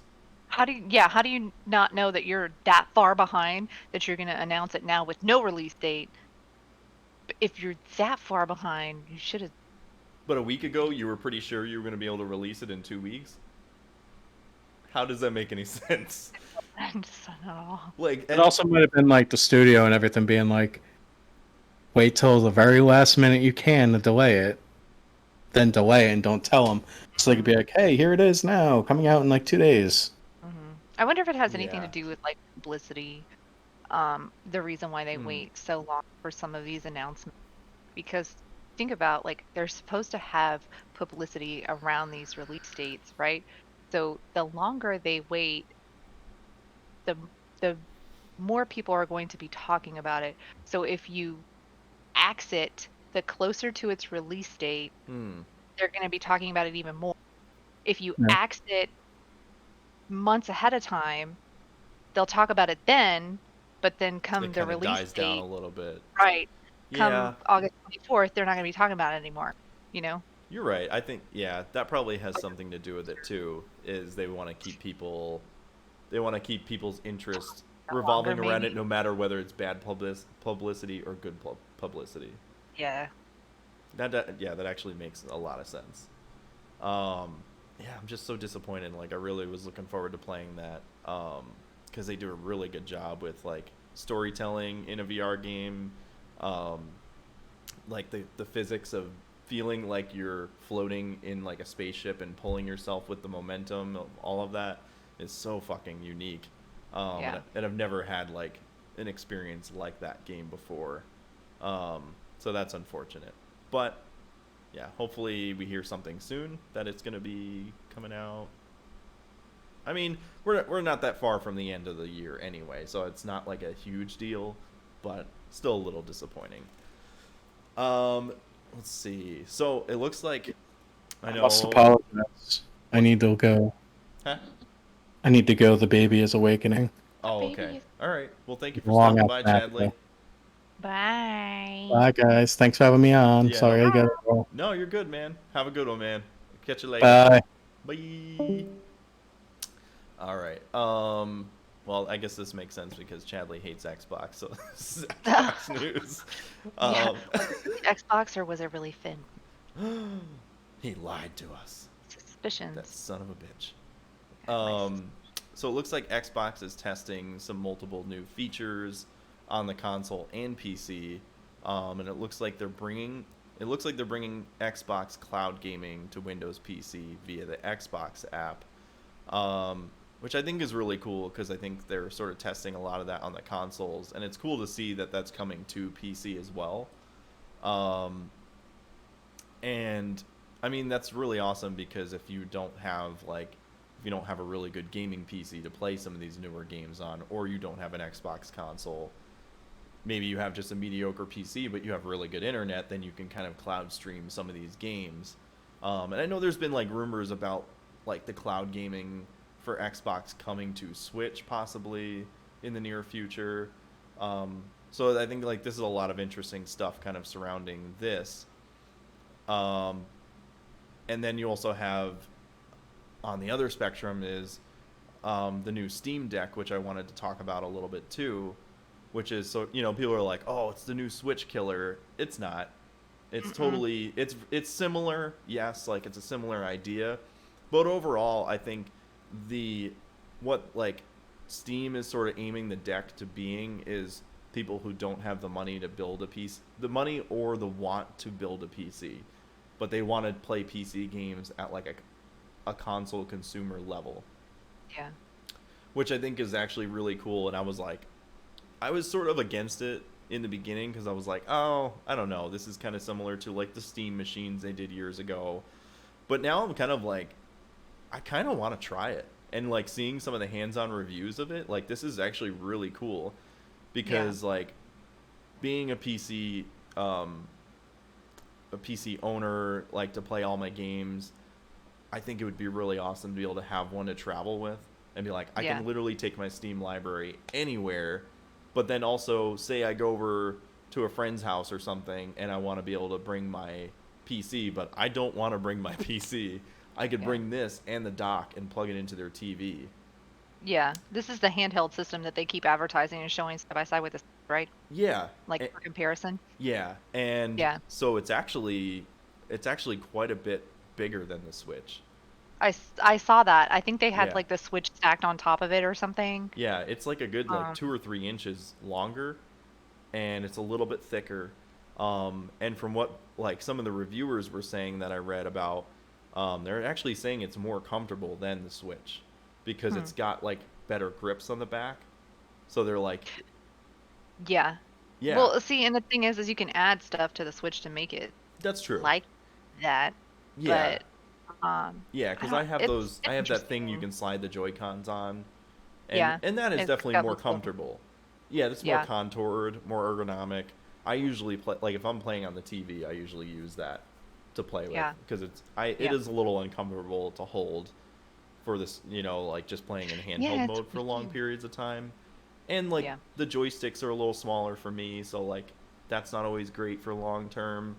And I'm not trying to say like this is going to be the answer against the Switch or anything like that. It's a totally different market, is what it is. Yeah, I don't think it is. And the interesting thing is that Xbox has never made a handheld, have they? No, they I haven't. don't think so. So it's interesting that they're choosing now of all times because the Switch has been out for how many years now? 5? 5 years ish, maybe 6. Somewhere around there. Yeah, and And then now they're coming out with their new version. And oh, that's right, the It's- OLED version, right? yeah, it's just interesting that they're choosing now of all times to do that. It seems very late for them because I know they had talked about For streaming you're talking about the before. Switch, right? for them to for Xbox to come out with anything handheld. Oh no, so this You know what I is mean? this isn't Microsoft. This is the Steam Deck is made by Valve. Yeah. So, but I think what's cool about it is they're saying that with the Steam Deck you'll be able to install other applications. So it's sort of like the OS that they're using on the Steam Deck is kind of like a Linux based system. Oh, okay. And so but it's like their own, they call it like the Steam OS. So it'll be like an easier, but apparently you'll be able, if you want to, you can install Windows on it and run it like a PC. You can hook it up to a monitor and like a dock and be able to use it like a PC. You can run a browser on it. You can use Google. They said you'll most likely be able to install other clients like Epic. For like the Epic Store, you can probably install even the Xbox Game Pass app on there and be able to play your Xbox library. So it's kind of like an open sourced PC handheld in a sense. It's like a PC mobile handheld. Because Yeah. about it, our phones are like little computers, but Mhm. not so much like laptop. Yeah, because even top. on it, yeah, hand top. Hand top. Yeah, so I think I don't it's know. for people. Weird. I think for people who want to get into the gaming PC community, I think it's really cool because if that is the case, and there's even rumors that they're saying, which like Valve hasn't confirmed, but they're like you might even be able to tether wirelessly an Oculus Quest 2 to the Steam Deck and be able to run VR games off of it. Oh, my husband will love that. Like if that's the case, like that would be an awesome thing to have for people wanting to get into PC gaming without building a PC. And Yeah. being like, I have the power of this PC in my hands. I can plug it into a TV and play it like that, but more like a console. And I think graphically they're saying it's kind of like a mid-tier PC essentially. Have they come out with a cost estimate on it yet? So yeah, there's 3 tiers of the Steam Deck currently. There's like the basic version, which like the biggest difference between all 3 versions is like the storage for memory. So the first tiered version I think is around like 300 or 400, and then like the middle tier is like 500, and then the third tier is 600. Good God. Yeah. But I For mean, a portable. right. Well, I mean, kind of But you portable, can, not but you can, portable, sort of. yeah, and you can use the dock and plug it into a monitor and play it like a PC. You can put So strictly for gaming, or functions like a PC when you port it, when so you plug it in? so That's my question. from the review that I was watching and that I Mhm. read about, they had it docked and plugged into a monitor, and then with like they had like a USB hub attached to it, so they had a mouse and keyboard plugged into it. And they were saying you can even run like you can even run like editing software on it. Oh, So like if you wanted to run like Audition or like Premiere for video editing or audio editing, like you could run Adobe programs on it. So like so if you lost this motherfucker, not only would you be out three, four, five, $600, yeah, you would be fucked. pretty much. Yeah, Be like losing your fucking piece. that would suck. But I Yeah. think like if that's the case, like if you can run all these different types of programs on it, like it's sort of open source, like that is really cool.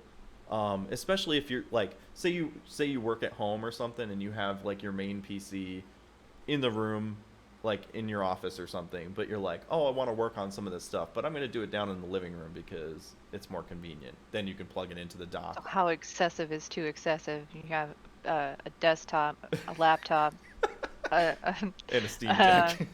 and a Steam Deck, and a tablet, and a mobile phone, Right. and a that's like 1999 when you had three pagers and Oh they my are God. all for different things, and yeah. Yeah, it's Oh man. yeah. I guess in some cases it could be a little excessive. I think in other ways I think it is. Like it seems like it's going to make it easy and convenient for people who don't. I think it's more angled towards people who don't want to actually like buy a full PC. Like they strictly mostly want it for gaming. Yeah. But don't Well, want, it's like travel gamers. Like and that I too, think that's yeah. what it's really geared towards Mhm. now, like the market. Because back in the day, whenever we try, you remember LAN parties and stuff. Yeah. But back in the day, like if you went on a trip with your family, you had to bring the whole system. Mhm. Or you brought your Game Boy or That too, your yeah. Game Gear, Game for us Gear. Oh yeah. old people out there. Those things I were still have my awesome. Game Gear. Yeah. Yeah, we still My got our mom bought it original for one. her, but it's mine. Haha. Those things were Um, awesome, man. yeah, they're great. Mhm. But yeah, you would have to take the whole, Yeah. and then there was no guarantee that the TV there would Oh god. have the right hookups. Yeah. And I But think I think the other thing they said was that it uses I think it only displays at like 720, which I think is the same as the Switch. hmm. So like on the console, I think it's 720, but I don't know if it's going to be different if you're playing on your TV. It'll probably be about the same, I would think. That's interesting. You know, So it's it's like they're one step behind sometimes. a You know little what I mean? bit, yeah. In some cases it is, but they're also like they're saying you can customize the storage in it. So it comes with like so the base one comes with like they call it eMMC storage. So it's kind of similar. The other two tiers use the NVMe SSD drives, which they That's a use, whole which lot of is letters. they're like the little, it's like a little SSD. Have you ever seen an SSD hard drive? Mhm. They're like the Mhm. little ones like that, and they're real thin. These ones are kind of like it looks like a RAM stick, Oh. and so they're real tiny, but they're really fast. That's actually what they use in the PS5 and the Xbox Series X Mhm. and S. Um, and you'll be able to take it out of the Steam Deck and replace it with a larger one if you wanted to at some point. Bigger And is not better. right. Well, I think because the storage isn't that much. Like I think even the largest one that's like It never 600, is. it's only like 500 and something, which is like Wow. it's less like that's less than a PS5, which is I think Yeah. at 1 terabyte, but it only gives you like 800 something with the OS and everything installed on the PS5 or whatever.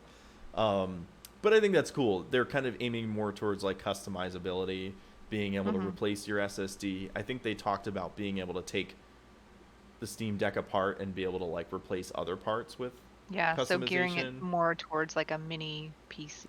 kind of. Yeah. Yeah. But It's trying to have the appeal of both worlds, I guess. yeah. Yeah. But they did like compare, they did like a comparison like side by side of launching the same game. Like I think they launched Hades on the Switch and on the Steam Deck, and the Steam Deck was actually like twice as fast in loading into the game versus like the Switch was still loading once you were already in the game on the Steam Deck. I don't care what you say. I love Nintendo. I know. No, I think I love the Switch too, and I think it does it. That is also angled towards Nintendo and like Nintendo games, and that's still not going to be something you'll be able to do on the Steam Deck. So it doesn't replace it in any form. But I think it is cool, like a lot of the like the ergonomics and being able to customize. So you will be able to like customize the graphics levels in each game individually, like you can on a PC for Steam. You can customize the controls, which I think again like it is more ergonomic on the back for your hands. Yeah. It has paddles, like paddle buttons on the back, kind of like how the like the Elite controller. No, I don't know what those are, Keith. What? Paddles? You know what I'm talking about.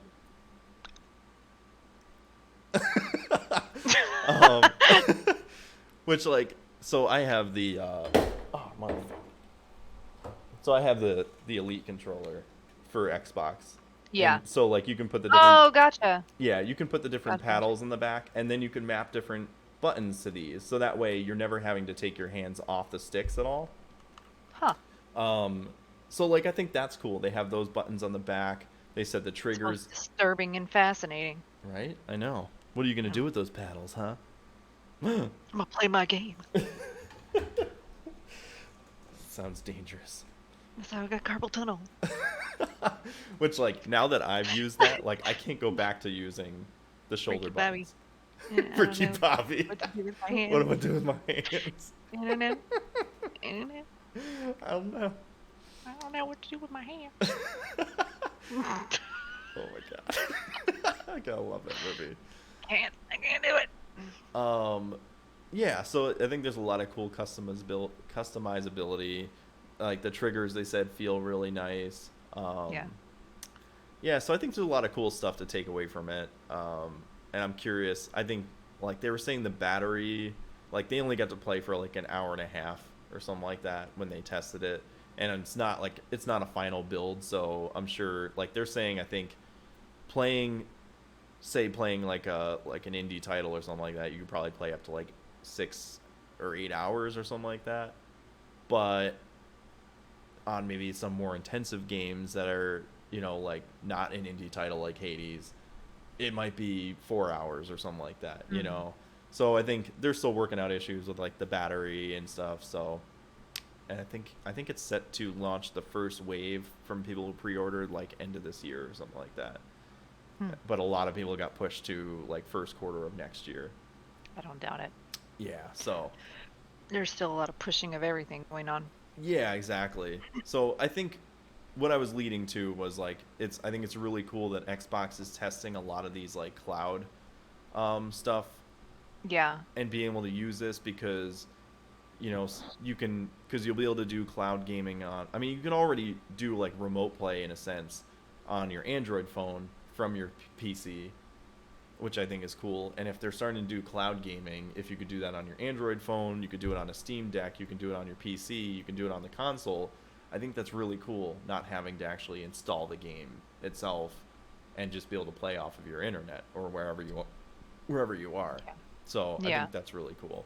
I think that appeals to a lot of people, especially with like memory issues, I guess. Yeah, if you don't have enough space on your hard drive and you're like, oh, I really want to play that game, but I don't have room to install Having it. to download the game, and it's like, you can't download. We're running into that problem with our PlayStation already. Yeah. PS4. Yeah. Do you guys have the 1 terabyte hard drive, or is it the 500? I think it's the 500. I don't remember. I'm pretty sure it's the 500. Well, and it's like games now, I think they're so much. They're massive. They're massive. They're massive. Like, I'm sure, does your husband play Call of Duty on the PS4?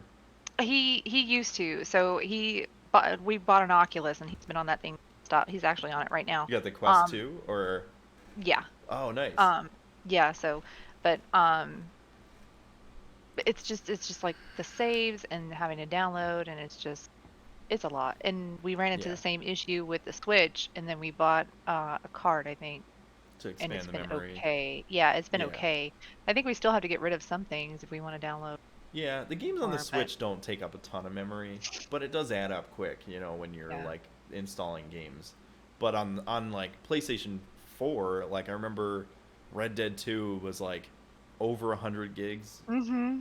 It's a and lot. yeah, and then I know Call of Duty, I think the newest one was like over 100 gigs, and then they had all these patches that were like 30 gigs or more or something like that, and it's like, dude, that shit. You're like, that's a fifth of my drive. Seriously, yeah, God, it's do I love ridiculous. this game that much? Yeah, do I really want to keep this on?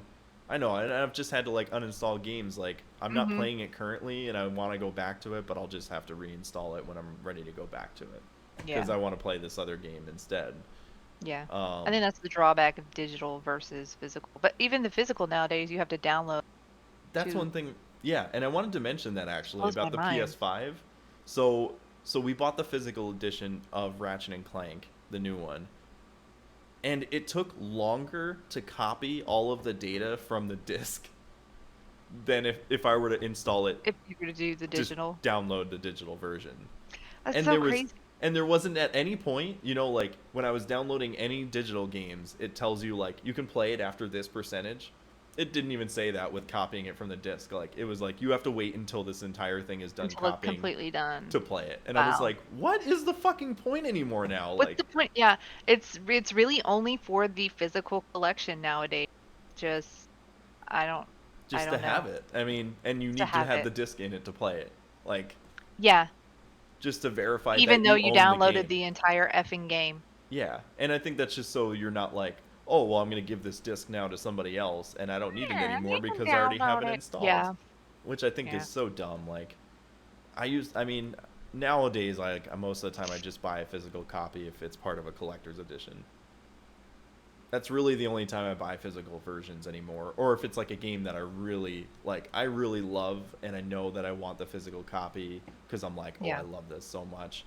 Other than Yeah. that, I'm like, I don't want to I just don't want to deal with it anymore because it doesn't make any sense. They've like totally like mooted the point of like owning a physical copy anymore. Yeah, it's a digital physical copy, basically. Yeah, exactly. It's so weird.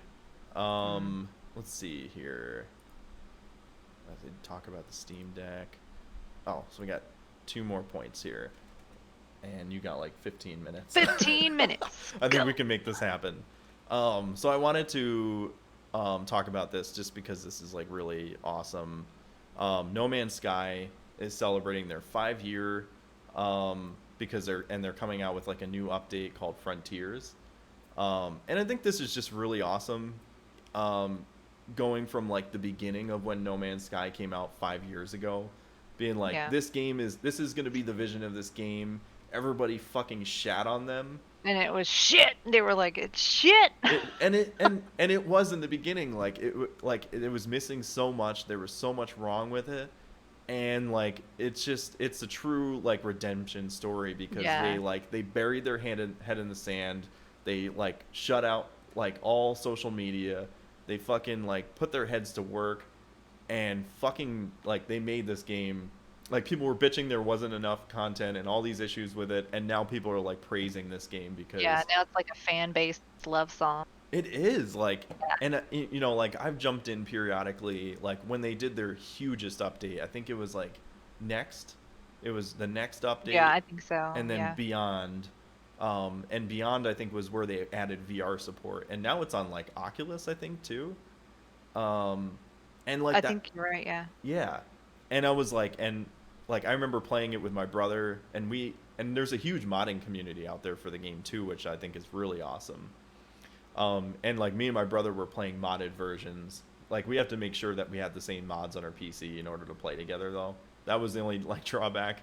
But he was Yeah. playing normally on PC, and I was playing in VR, and we were playing together, and Oh, that's cool. it felt really awesome to be able to do that in tandem, like and not have. We had some issues, but I think it was mostly because of the modding stuff, and the VR Yeah. part was like newer at the time. But it's just it is awesome just to see like how far these guys have come, and they've added so much fucking content to the game. Free updates, mind you. Like, it's not even like Yeah. you have to pay for any of this stuff. It's like it's all free. You're like, once Yeah. you buy the game, you are open to all of it. And like they've expanded so much on this game, and it's so heartwarming to know like these guys conquered, what they set out to do. It didn't land in the beginning, but they were able to get back on their feet and be able to actually deliver like such an Yeah. excellent game. So yeah, I just wanted to like put that out there. Thank you, No Man's Sky, and Hello Games. And then the last part here, I mentioned this on Chad's podcast, but apparently this guy, he beat Dark Souls with a homemade pizza controller. Yeah, that's right. A homemade, Like real pizza? Yeah, it was Pizza Hut pizza, and he put wires. He had a main board from a controller, and then had wires coming out of it, and then the wires went into different slices of pizza. And so like he actually had one to like use the Estus flask in Dark Souls to heal He yourself. had to touch like the pizza to. Yeah, instead of an actual How controller. greasy were his hands when he was done? I think that was the only drawback. But you're not touching an actual controller after that. You're only touching and eating pizza, so there's really not much of a concern there. And No, I mean calorie count, but somebody who does that probably doesn't care. So I'm gonna eat this whole pizza, but not before I use it to As a beat controller. this game. yeah. Exactly. So so he had one wired to a piece of pizza that was like mapped to the Estus flask, which is used to heal yourself. So anytime he ate a piece of that pizza, the character would take a flask in the game. What And the hell? yeah, I was like, what? What? Who Yeah. thinks of this stuff? Dude, like this guy has way too much time on his hands, but it's fucking like it's just wild. So eating the pizza or like Somebody pushing hire it- this dude Yeah, it's fucking genius, really. immediately. He called it the Pizza Sense controller. That's crazy. And there's like a video you can see him using it. I'll have to share it to the group chat. Yeah, I'm gonna have to. Yeah. See It's that. I found the article on Nintendo Wire, and it's just it's fucking wild. I wonder how that technology is about again in the next 10 years, because I bet you it will. Yeah, I bet it will. somebody's gonna market that as like a new thing, That's crazy. isn't that? I was like, this is impressive and yet amazingly funny. Yeah. I had to share that. That's an investment of time that I just do not have. That's Like, like how the do you- guy that there was a guy that finally got all the trophies to all of the Final Fantasies ever What? recently. Yeah. And I just that's an investment of time I just don't have. Yeah. How do you even think of something like that though? I don't know. You just like- look at the pizza and you're like, this pepperoni looks like a good button. Yeah. Or you're like do it like if I put wires from a controller into a piece of pizza, will that conduct electricity for that like input? These peppers look like wires. They look very conductive to wires. Maybe the grease is a good conductor. Oh no. I don't know, man. Yeah, also, like, am I gonna get electrocuted from this? I don't know, man. I AJ guess says it's worth have him trying. do it with pasta. See, that makes more sense to Ooh. me. And then That's you true. could get like the spinach, carrot, beet pasta, the different colors, and then like have Do the wire each one colors. different Yeah. buttons as different That'd be- colors. That'd be way cool. Man, we're gonna brainstorm this. We're gonna figure it out That's one way or just another. fascinating. Oh my Fascinating. god, that's amazing. Just sitting in your room one day, and this is not the shit we thought of when we were kids. No, man, we were worried about other things. And we were like, I'm gonna ride my bike down to the corner store. Yeah, not what if I could beat one of my favorite games with I'm food. gonna stick a piece of gum to a stick and get that quarter out of that grate. Yeah. That's what we thought of. Or we tried to Yep. see how many marshmallows we can stuff into our mouth before we throw That up. was literally the best. Yeah. Double dog dares. That's Wait, what we were doing. what if I put wires into each of the marshmallows and then try to stick them in my mouth? I don't know. What will that do? Potatoes. Potato conductors. That's what we did at science fairs, right? Yeah. Oh, yeah. Potatoes. Yeah. I guess maybe that's the thought process behind Maybe it, that's what too. tipped him off. I don't know. Yeah, because if potatoes are conductive, Does grease- it work with cauliflower crust? I I want to be keto friendly, bro. Keto friendly.